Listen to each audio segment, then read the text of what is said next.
I'm telling you, it's a good thing, and it'll be hotter than ever. I said, no, but I decided not to do that.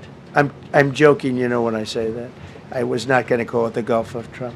যুক্তরাষ্ট্রের president হিসেবে দ্বিতীয় মেয়াদের প্রথম বছর পূর্ণ করেছেন ডোনাল্ড ট্রাম্প। 2025 সালের 20 জানুয়ারি শপথ নেয়ার পর এক বছরের মধ্যেই দেশ বিদেশে নানা সিদ্ধান্ত ও কর্মকাণ্ডে তিনি ব্যাপক আলোচিত ও সমালোচিত হয়েছেন। ইরান হামলা, গাজা ও ইউক্রেন যুদ্ধ ইস্যুতে তৎপরতা, অভিবাসন নীতি কঠোর করা, গ্রিনল্যান্ড দখলের হুমকি এবং বিভিন্ন দেশের ওপর শুল্ক আরোপ, এসব কারণে প্রশ্ন উঠেছে ট্রাম্প কি অভিশংসনের মুখে পড়তে পারেন?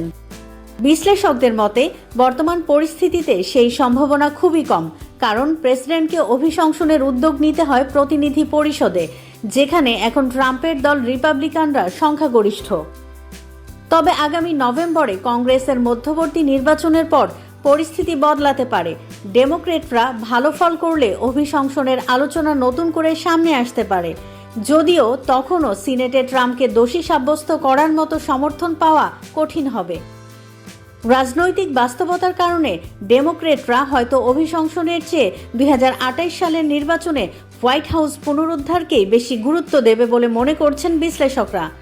অতীতের অভিশংসন প্রচেষ্টা ট্রাম্পের রাজনৈতিক অবস্থান খুব একটা দুর্বল করতে পারেনি। সব মিলিয়ে আপাতত ট্রাম্পের অভিশংসনের সম্ভাবনা ক্ষীণ বলেই ধারণা করা হচ্ছে।